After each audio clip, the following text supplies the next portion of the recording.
નમસ્કાર, આપ જોઈ રહ્યા છો મંતવ્ય ન્યૂઝ અને સીધો સંવાદ સાથે હું છું લખમા। ચૂંટણી પહેલા ગુજરાત, મહારાષ્ટ્ર અને બિહાર સહિતના રાજ્યોમાં રાજકારણમાં ઉથલપાથલ મચી જવા પામી છે। બિહારમાં નીતિશ કુમાર ભાજપમાં જોડાયા બાદ મહારાષ્ટ્રના નેતા અશોક ચૌહાણ પણ ભાજપમાં જોડાયા છે। તે સાથે જ બીજાપુરના ધારાસભ્ય સીજે ચાવડા પણ ભાજપમાં જોડાઈ ચૂક્યા છે। આ સાથે જ કોંગ્રેસના નેતા મનીષ દોશીનું નિવેદન પણ સામે આવ્યું છે અને તેઓએ જણાવ્યું છે કે અંગત કારણોસર નેતાઓ અન્ય પાર્ટીઓમાં જોડાતા હોય છે, પણ આજે કોંગ્રેસમાં ઘણા આગેવાનો જોડાઈ રહ્યા છે। તો રાજકારણના ગરમાવાની વાત પર જ કરીશું આજનો સીધો સંવાદ।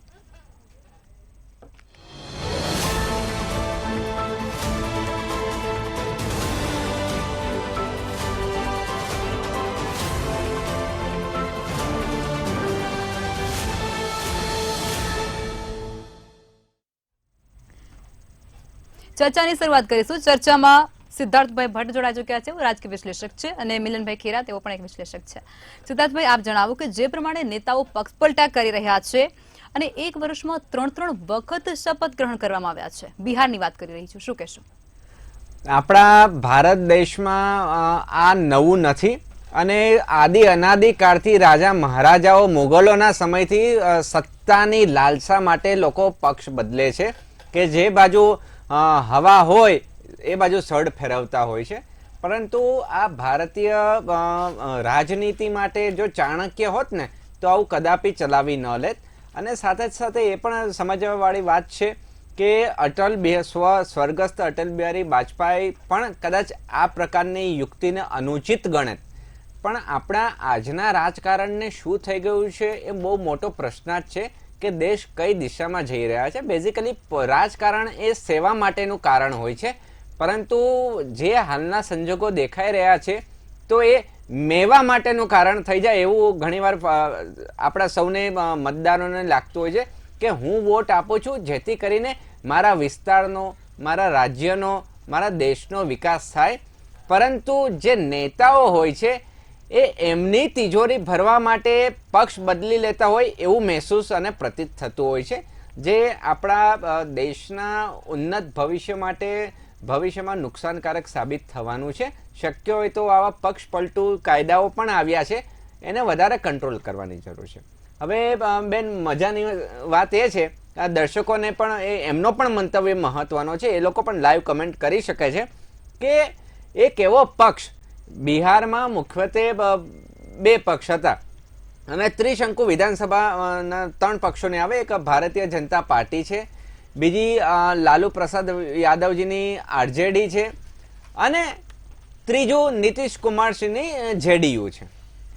હવે વોટિંગ સૌથી વધારે આરજેડીને પણ સીટો હાંસિલ થઈ છે, સામે પક્ષે ભારતીય જનતા પાર્ટીને પણ સીટો હાંસિલ થઈ છે અને ત્રીજો પક્ષ જે જેડીયુનો છે એમને ઓછી સીટો હાંસિલ થઈ છે, પરંતુ મુખ્યમંત્રી સત્તા એ ભોગવે છે। હવે ખરેખર એવું હોય કે જેની જોડે સૌથી વધારે સીટો આવી હોય એમનો આગેવાન એ ધારાસભ્ય મુખ્યમંત્રી બનતા હોય। અહીંયા પરિસ્થિતિ ઊંધી થઈ છે કે ભાઈ એક જગ્યાએ 100 શેર આપણે સીટ મળી હોય, બીજાને 95 સીટ મળી હોય અને ત્રીજાને 50 સીટ મળી હોય તો 50 સીટવાળો કિંગ મેકર બની જાય છે। એટલે લોકશાહીની આ જે ખાસિયત છે, ખૂબી છે, ઘણીવાર આપણને હાસ્યાસ્પદ પરિસ્થિતિ લાગતી હોય છે, પરંતુ જે ત્રીજો પક્ષ છે એ લોકો સત્તા ભોગવતા હોય છે અને જે ફર્સ્ટ આવ્યા હોય છે કે સેકન્ડ આવ્યા હોય છે એમણે સત્તામાં રહેવા માટે આવા નાના પક્ષોનો સહયોગ લેવો પડતો હોય છે। હવે આવું કેમ કરે છે તો એક પેચીદો પ્રશ્ન થાય છે, કારણ કે આ છેલ્લા ઘણા વર્ષોથી આ વાયરો અને ટ્રેન્ડ ચાલતો આવ્યો છે, પરંતુ જનતા આ બધું જોવે છે અને જે રીતે ભારત વિકસિત દેશ બની રહ્યું છે તો આવનારા સમયમાં જનતા આવા સત્તા લાલચુ લોકોને ઓળખશે અને એમને એવા દિવસો દૂર નથી કે ઘર ભેગા કરશે। પરંતુ ખાટલે મોટી ખોડ એવી છે કે બિહારની વાત કરીએ તો બિહારની વસ્તી ગુજરાત કરતાં વધારે છે, લોકસભાની સીટો પણ ગુજરાત કરતાં વધારે છે અને જ્યારે આવી પરિસ્થિતિનું સર્જન થાય છે તો એ રાજ્યના વિકાસની ગુજરાત સાથે હું કમ્પેરિઝન કરું તો ગુજરાતમાં સ્ટેબિલિટી છે, ભલે ગમે તે શાસક પક્ષ હોય પણ 3 દાયકાથી એક શાસક પક્ષની ક્લીન મેજોરિટી છે। જ્યારે મેજોરિટી આવતી હોય તો વિકાસ 100% થતો હોય છે અને જ્યારે ત્રિશંકુ વિધાનસભા રચાતી હોય જેવી રીતે પાકિસ્તાનમાં રચાય તો એમાં ડામાડોળ પરિસ્થિતિ થાય છે. આપણા પડોશી રાજ્ય મહારાષ્ટ્રની પણ હાલત જોઈ લો તો એમાં પણ આવી જ ક્યાંક ને ક્યાંક પરિસ્થિતિ છે. એટલે વિકાસની ગતિ રૂંધાતી હોય છે તો જનતાએ આવા લોકોને પદાર્થપાઠ ભણાવવો જોઈએ. પછી ત્યાંના જ વડા સ્ટેટમેન્ટ આપે છે કે આ જૂની સરકારે ભૂતકાળમાં ઘણા ભોપાળા કર્યા હતા. તો ભાઈ એ સરકારમાં તો તમે પણ હતા જ ને, તો એ સમયે તમે એક્શન ના લઈ શકો? અને શ્રી લાલુ પ્રસાદ યાદવજીની વાત કરી કે એમના સમયમાં જે કરપ્શન ચાલ્યું હતું, તો આજે પણ દુઃખની વાત એ છે કે બિહારમાં ક્યાંક ને ક્યાંક કરપ્શનનો આંકડો ગુજરાત કરતાં મોટો છે. તો આનું ઉત્તરદાયિત્વ કોનું આવશે? છેલ્લા 2005થી જ્યારે શ્રી નીતિશ કુમારજીની સરકાર આવી છે તો વિકાસ થયો છે, રોડ રસ્તા બન્યા છે, ત્યાંના લોકો રાત્રે પણ મુસાફરી કરી શકે છે. પરંતુ એની જ બાજુનો જે પ્રદેશ છે ઉત્તર પ્રદેશ જુઓ, એમાં જ્યારે બહુમતી આવી છે તો એનો વિકાસ તમે જુઓ, એ ક્યાં પહોંચ્યું છે, તે જ ગતિએ દોડી રહ્યું છે અને ગુજરાત સાથે હરણફાળ કોમ્પિટિશનમાં ઉતર્યું છે. તો બિહારે પણ એમાંથી પ્રેરણા લેવી જોઈએ. અને 2000ની સાલમાં તો ઝારખંડ છૂટું એક નવું રાજ્ય બન્યું, તો હવે તો એમાં કંટ્રોલ એક વધારે ઇમ્પ્રુવમેન્ટ આવી જોઈએ ને એવી આશા છે કે હવે ત્યાં પણ ડબલ એન્જિનની સરકાર બની ગઈ. એટલે કેન્દ્રના અને રાજ્યના જો એકમેકનો સહયોગ હશે તો 100% હવે બિહારનો સુવર્ણકાળ શરૂ થવો જોઈએ એવું અમારું મંતવ્ય છે. અને લોકસભામાં પણ ક્યાંક ને ક્યાંક આ ગઠબંધનની એનડીએની સરકારને ફાયદો થશે. વધારે તો શાસક પક્ષ અને વિપક્ષના લોકો જોડાઈ ચૂક્યા હશે, એ લોકો આપશે. પરંતુ આ જે પરિસ્થિતિ દુર્દશા સર્જાઈ રહી છે એ ભારત માટે યોગ્ય નથી અને જો ચાણક્ય હોત તો આનો સખત વિરોધ કરે. જી ચોક્કસ, બિલકુલથી. ચર્ચામાં આપણી સાથે ભારતીય જનતા પાર્ટીમાંથી તરુણભાઈ બારોટ પણ જોડાઈ ચૂક્યા છે. તરુણભાઈ, આપ જણાવો કે રાજકારણમાં દાવપેચ હવે પરાકાષ્ઠાએ પહોંચી ગયું છે. બિહારમાં રાજકારણમાં ફરી ઉથલપાથલ થવાની શક્યતાઓ સેવાઈ રહી છે. મહારાષ્ટ્રની પણ કંઈક આવી જ પરિસ્થિતિ છે અને ગુજરાતમાં તો આપણે જોઈ રહ્યા છીએ. શું કહેશો તમે આ રાજકારણ વિશે? બેન, આ રાજકારણ હું તો એવું કહીશ કે 1947માં જ્યારે ભારત દેશ આઝાદ થયો ને તો ત્યારથી લઈ તો 1952 સુધી જનસંઘનું સ્થાપના કેમ કરવી પડી કે આ જે તે વખતનો શાસક પક્ષ હતો ને એ દેશ વિરોધી, દેશના છેવાડાના માનવીની ચિંતા કરવાના બદલે સરકારનું કામ હોય કે જે પાયાની વસ્તુઓ હોય એ છેવાડાના માનવીને સારી રીતે મળી શકે, એના માટેનું કામ હોય, એને જગ્યાએ અવળા કામ કરવાનું ચાલુ કરાય એટલે જનસંઘની સ્થાપના કરવામાં આવી. હું તો અત્યારે વિપક્ષનો કોઈ પણ ઇન્ડિવિજ્યુઅલ કાર્યકર્તા હોય ને એને પૂછવામાં આવે કે ભાઈ નરેન્દ્રભાઈ મોદી એટલે કે સોનાનો માણસ, આવો નેતા મળે જ નહીં ભારત દેશને, છતાં પણ એમની શું મજબૂરી હશે કે એમને એમનો વિરોધ કરવો પડે.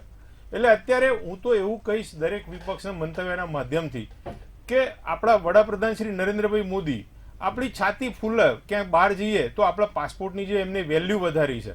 અને ઓવરઓલ કોઈ પણ માણસ, દરેકે ખાલી છેવાડાનો માનવી જ નહીં પણ પશુ પંખીની પણ ચિંતા કરવાવાળા શ્રી નરેન્દ્રભાઈ મોદી અને આપણા વિશ્લેષકભાઈએ જે વાત કરી કે ગુજરાતના અંદર અનઇન્ટરપ્ટેડ એટલે જે ફૂલ મેજોરિટીથી સરકાર બને છે એના કારણે જે ગુજરાતના અંદર ડેવલપમેન્ટ થયું છે, દરેકે દરેક રાજ્યના જે માણસો છે એ લોકોએ ભારતીય જનતા પાર્ટીની ડબલ એન્જિનની સરકાર, જે ગુજરાત અને કેન્દ્રમાં બે જગ્યાએ સુશાસનની રીતે જે કરવું હોય એ ઇમ્પ્લિમેન્ટ તરત સારી રીતે થઈ શકે, એ જ રીતે કન્સિસ્ટન્સી જ્યાં જળવા છે ને ત્યાં આગળ પછી શું થાય કે જો બીજું આવી જાય સત્તા પક્ષ, જે રાજસ્થાનમાં આપણે જોયું કે જે ગતિ પકડી હતી રાજસ્થાને અથવા જે મહારાષ્ટ્રે ગતિ પકડી હતી એમાં પાછી બ્રેક આવી. બ્રેક આવવાના કારણે એમને જે સારા કાર્યો કર્યા હોય ને એને એ વાઇપ ઓફ કરવાનો પ્રયત્ન કર્યો અને એ પરિસ્થિતિ દિવસે દિવસે ગંભીર થાય.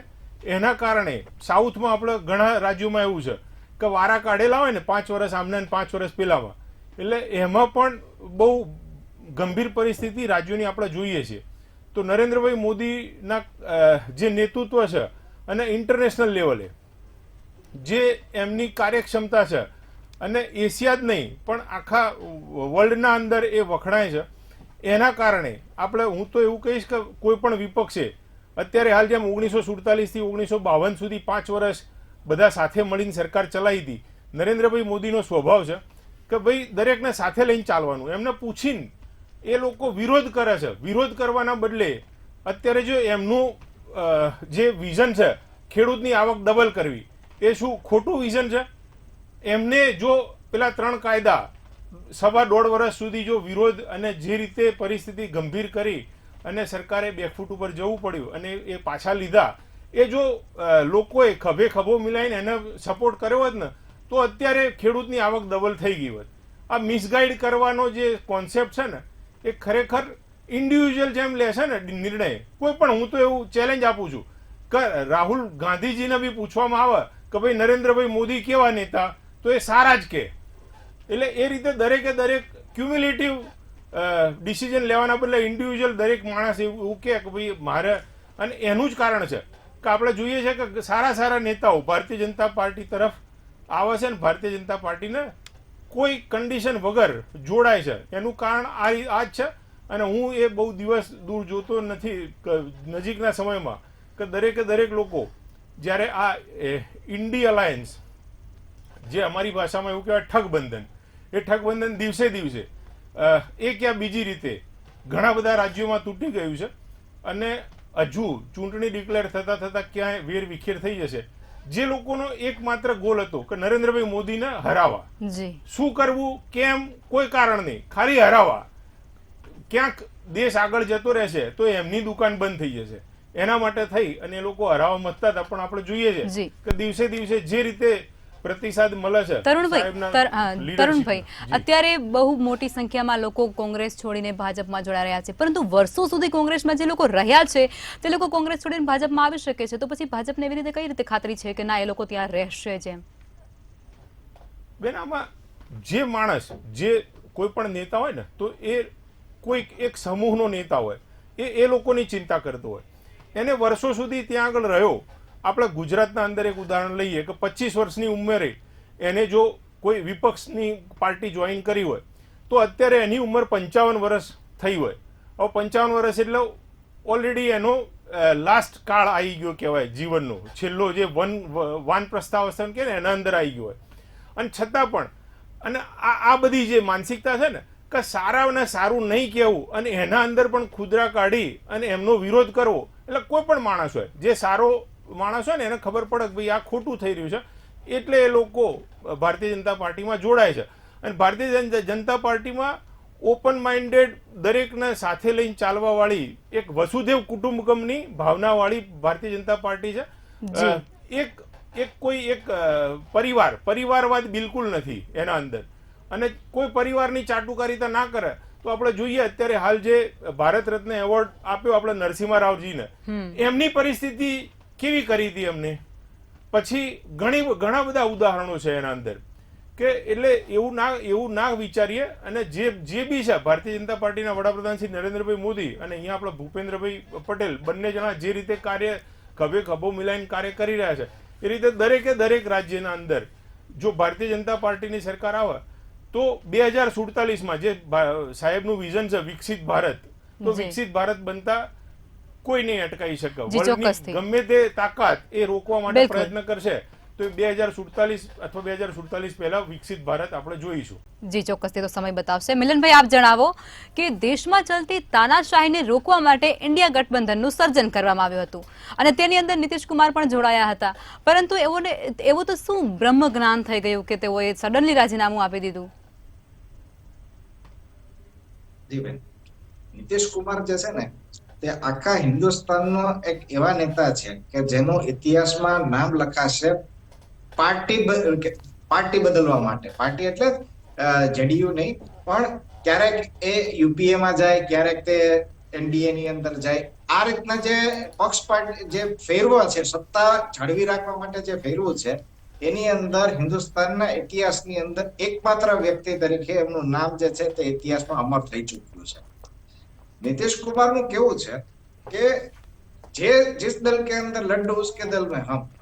શરૂઆતમાં જ્યારે ઇન્ડિયા ગઠબંધન બન્યું ત્યારે એને એવો વિચાર આવ્યો કે ઇન્ડિયા ગઠબંધનની અંદર આટલા બધા બીજેપીના વિરોધના પક્ષો ભેગા થયા છે અને જો તે મજબૂતાઈથી લડત આપશે તો 100% આપણે એનડીએને હરાવી શકશું. એટલે આ જે માન્યતા હતી એના હિસાબે તે ઇન્ડિયાની અંદર જોડાયેલા હતા. પણ જ્યારે ઇન્ડિયાનું ગઠબંધનનું જોડાણ થયું ત્યારે જ મેં એક આગાહી કરી હતી વિશ્લેષક તરીકે કે ભાઈ આ ગઠબંધન જે છે એ એવું ગઠબંધન છે કે દરેક પક્ષના નેતાને વડાપ્રધાન બનવાની ઈચ્છા મહેચ્છા ધરાવે છે. એટલે આ ગઠબંધન જે છે તે સક્સેસ નહીં જાય. નીતિશ કુમારની પણ અંતરની જે ઈચ્છા છે તે વડાપ્રધાન બનવાની છે. હવે જયારે એને જોયું કે ઇન્ડિયાની અંદર ગઠબંધનની અંદર આટલા બધા વિરોધીઓ ભેગા થયા છે, બધાને વડાપ્રધાન બનવું છે અને મારી જેટલી સીટો આવશે એ પ્રમાણે મારો ગજ વાગવાનો નથી, તેમજ અત્યારથી જે કંઈ પણ સર્વેના રિઝલ્ટ આવી રહ્યા છે તેવું દર્શાવી રહ્યા છે કે એનડીએ જે છે તે ત્રીજી વખત પણ સરકાર બનાવવા માટે જઈ રહી છે. એટલે જે રીતના તકવાદી છે નીતિશ કુમાર, એટલે એને એવું લાગ્યું કે હવે જયારે નાવ ડૂબે જ છે તો પછી મારી નાવ તો કમસે કમ તરાવી લો. માટે એને ઇન્ડિયા ગઠબંધન છોડી દીધું અને બીજેપીની સાથે સત્તા મેળવવા માટે થઈને ગોઠવાઈ ગયા.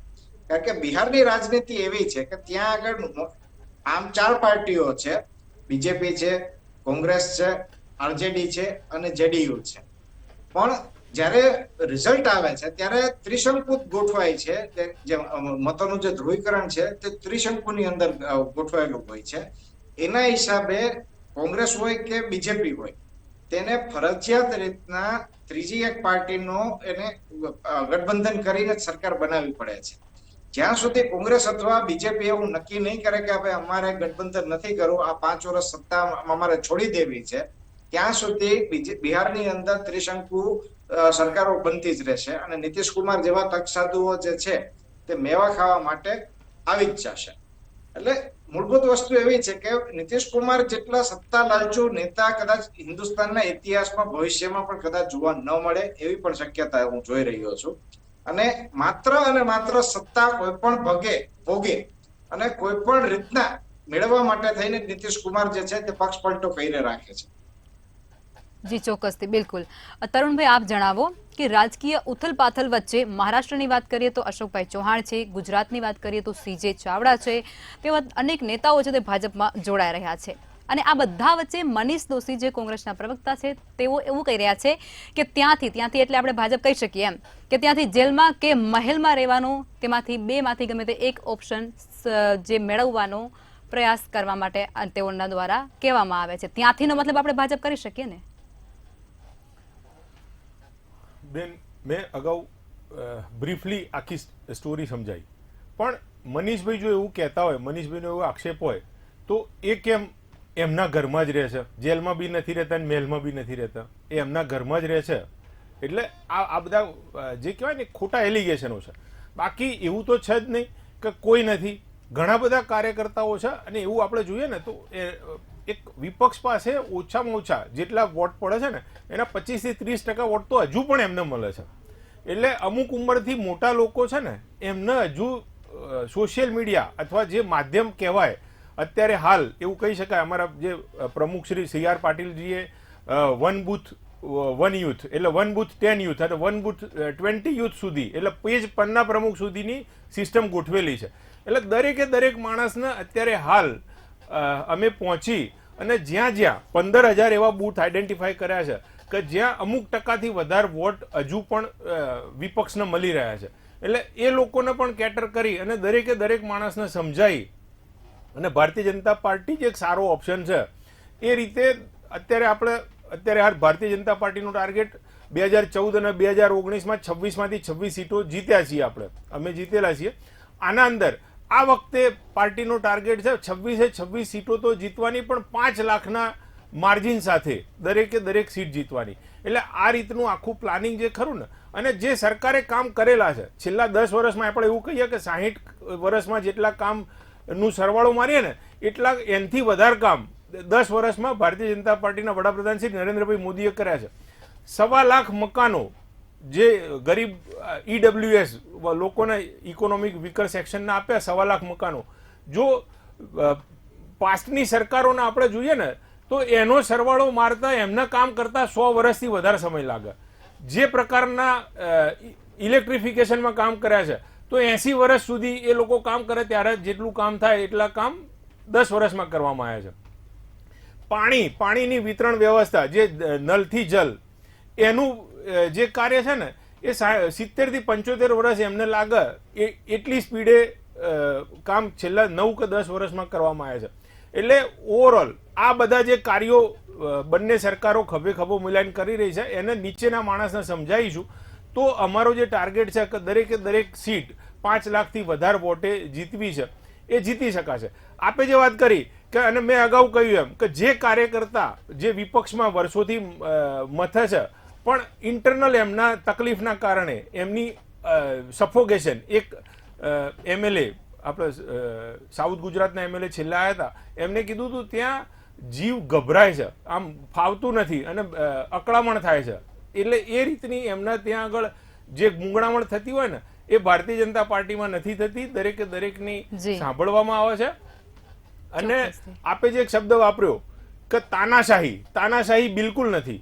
ભારતીય જનતા પાર્ટીના વડાપ્રધાન જે કહેવાય ને કે દરેક એક ઈમેલ ઉપર પણ એ પરંતુ તરુણભાઈ જ્યારે ઇન્ડિયા ગઠબંધન રચવામાં આવ્યું હતું ત્યારે શબ્દ આ જ ઉપયોગ થયો હતો ને કે દેશમાં જે તાનાશાહી થઈ રહી છે એને અટકાવવા માટે ઇન્ડિયા ગઠબંધન રચાય છે. તાનાશાહી કોને કહેવાય બેન? હું યાદ કરાવીશ 1975 માં જે ઇમરજન્સી લાદવામાં આવી હતી ને એ તાનાશાહી હતી. એના સાથે બધા પક્ષો ભેગા થયા હતા જનતા પાર્ટી નામે અને પ્રજાએ એમને સપોર્ટ કરી અને એ વખતે જીત્યા હતા. એ ખરેખર તાનાશાહી હતી. પેપરને હેડલાઇન જો બનાવવાની હોય ને તો એપ્રુવલ સાથે હેડલાઇન બને. કોઈ માણસ કશું પણ ના કરી શકે. 144 જે કહેવાય ને 144 નો ધારો 2-4 માણસથી વધારે કોઈ ભેગા ના થઈ શકે. બહુ પરિસ્થિતિ ગંભીર હતી. એ તાનાશાહી હતી. અત્યારે જો તાનાશાહી હોત તો અત્યારે આપણે આ ડિબેટો જે ચાલે છે ને એમના વિરુદ્ધમાં અમુક પ્રવક્તા વિપક્ષના જે રીતના વાણી વિલાસ કરે છે તો એ તાનાશાહીમાં થઈ જ ના શકે. જી બિલકુલ, ચોક્કસથી. સિદ્ધાર્થભાઈ આપ જણાવો કે રાજકારણમાં અત્યારે ઉથલપાથલ વચ્ચે નાગરિકોનું શું? એ લોકો મૂંઝવણમાં મુકાઈ ગયા છે કે કયા નેતાને ચૂંટવું, કારણ કે નેતા તો ખુદ ઉઠમણું કરીને પલાયન થઈ જાય છે, નાસી જાય છે. હવે આપણા સૌની એઝ અ સામાન્ય કોમન મેનની વાત કરીએ તો આપણને તો શામાં રસ પડે કે મારો વિકાસ શામાં થાય છે, હું એને મત આપું, મારું ભલું મારું કામ કોણ કરે છે. એટલે ભારતની પૃષ્ઠભૂમિ જોઈએ, કારણ કે આજનો વિષય એ રાષ્ટ્રીય ફલક ઉપરનો વિષય છે. અને આપણે જેમ કીધું મહારાષ્ટ્રમાં પક્ષ પલટું આવ્યા, ગુજરાતમાં થઈ રહ્યું છે, બિહારમાં થઈ રહ્યું છે. તો આના ઉપરથી એ અંદાજો આવે છે કે આપણી જનતાએ પણ જાગૃત થવાની જરૂર છે. અને as a young political analyst તરીકે તો હું યુવાઓ સાથે વાત કરતો હોઉં છું તો એક તારણ એ આવે છે કે they are not interested in politics. કે ભાઈ આ રાજકારણ જોઈને તો અમે કંટાળ્યા અને અમે આમાં રસ પડતો નથી ને અમે વોટ કરવા જતાય નથી. એટલે જે કેન્દ્ર સરકાર જે નરેન્દ્ર મોદીજી જે યુથને ટાર્ગેટ કરવાનું આયોજન કરી રહ્યા છે, સશક્ત કરી રહ્યા છે, તો બહુ પોઝિટિવ પાસું છે કે યુથ એકવાર રાજકારણમાં જોવે, જાણે, સમજે તો નવા લોકો આવશે તો આ જે માંધેલા ખાંધિયા લોકો છે તો એને થોડો કંટ્રોલ થાય. અને જેટલા યુવાનો રાજકારણમાં સેવા કરવાના ઉદ્દેશથી આવશે તો એ ખૂબ જ આવકારદાયક પગલું બનશે. એટલા માટે જ હવેના 2 કરોડથી વધારે યુવાનો આ વખતની લોકસભાની ચૂંટણીમાં મતદાનનો અધિકાર ધરાવશે. પરંતુ જે આપણા જૂની પેઢીના લોકો છે તો એ લોકલ એમએલએને ઓળખે છે કે લોકલ લોકસભા સાંસદ સભ્યને ઓળખે છે. અને બીજું એક વિચક્ષણ બાજુ એ આવી રહ્યું છે કે જે પાછલા 10 વર્ષથી ટ્રેન્ડ જોવામાં આવે છે તો શાસક પક્ષમાં લોકો નરેન્દ્ર મોદીજીને વોટ આપે છે, નહીં કે ધારાસભ્ય કે સંસદ સભ્યને જોઈને. એટલે એક વ્યક્તિના નામે આખો દેશ આગળ લઈ જવો તો આમ સારી બાબત છે, પરંતુ એની આડી અથવા તો નકારાત્મક બાબત એ પણ છે કે દેશ ક્યાંક ને ક્યાંક વ્યક્તિલક્ષી થઈ જતો હોય છે. અને લોકશાહી દેશ જ્યારે આપણે ચલાવવો હોય તો એ એક વ્યક્તિ આધારિત નહીં પરંતુ વિચારધારા આધારિત ચાલવો જોઈએ, તો ત્યારે જ સાચો વિકાસ થાય. દાખલા તરીકે અમેરિકા લઈ લો તો અમેરિકા પણ ભારતની જેમ સંપૂર્ણ લોકશાહી દેશ છે અને એ વિચારધારામાં માનનારો ત્યાં 2 પક્ષ છે. એવી જ રીતે બ્રિટનમાં પણ રાજાશાહી છે પરંતુ લોકતંત્ર પણ છે.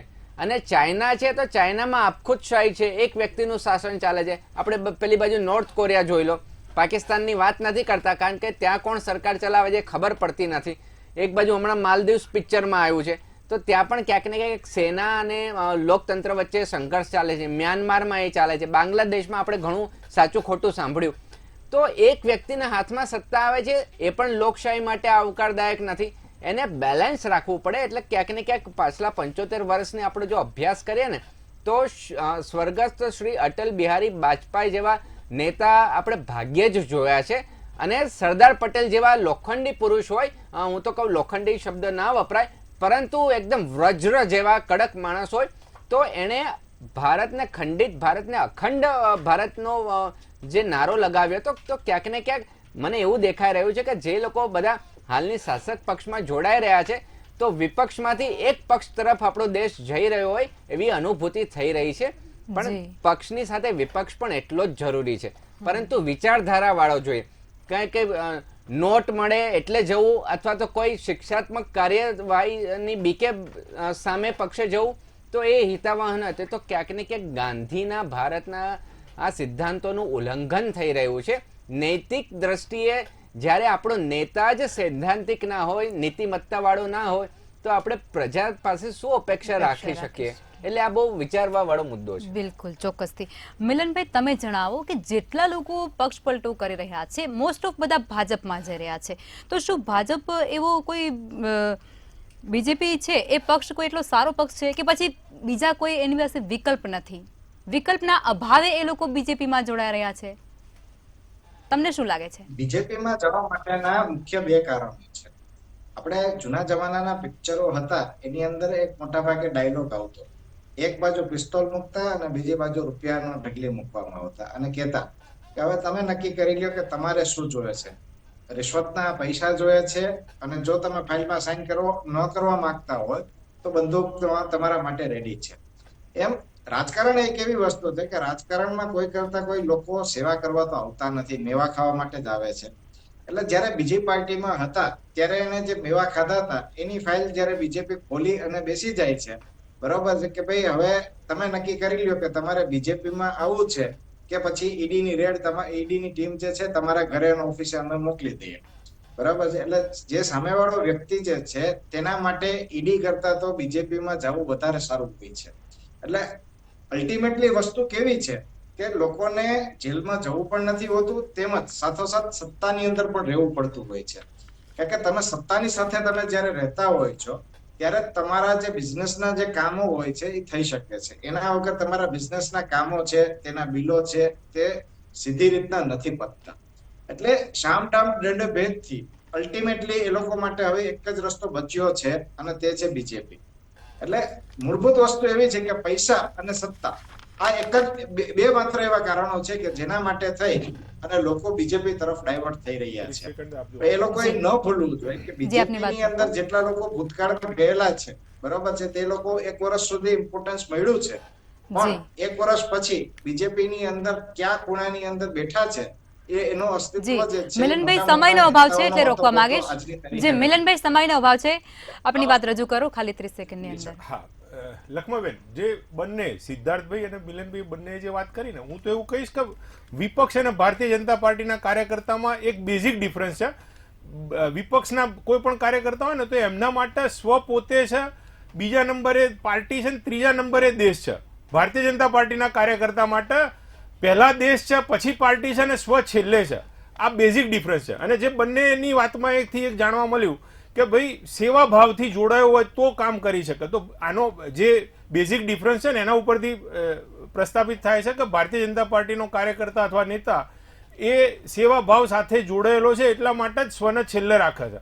બીજું, મિલનભાઈ જે વાત કરી અખંડ ભારતની, અખંડ ભારત સરદાર વલ્લભભાઈ પટેલે કરીને ગયા હતા. 562 થી વધારે રજવાડા ભેગા કરીને ગયા હતા. તો અત્યારે વિપક્ષના નેતા ભારત જોડાયેલા ભારતને કેવી રીતે જોડવા નીકળ્યા છે? એ ભારત તોડોની નીતિ સાથે નીકળ્યા છે. ભારત તોડવા માટે નીકળેલા નેતા સરદાર વલ્લભભાઈ પટેલે, અને આપણને બધાને ખબર છે કે 14ના સામે 1 વોટ મળેલાને વડાપ્રધાન બનાવ્યો હતો અને 13 વોટ મળેલા સરદાર વલ્લભભાઈ પટેલને નહોતા બનાવ્યા. જો એ વખતે લોકશાહીની ઢબે જો એમને વડાપ્રધાન બનાવવામાં આવે તો અત્યારે દેશ જે બધા કાર્યો વડાપ્રધાન શ્રી નરેન્દ્રભાઈ મોદીએ કરવા પડે છે ને એ વારો ના આવ્યો હોત.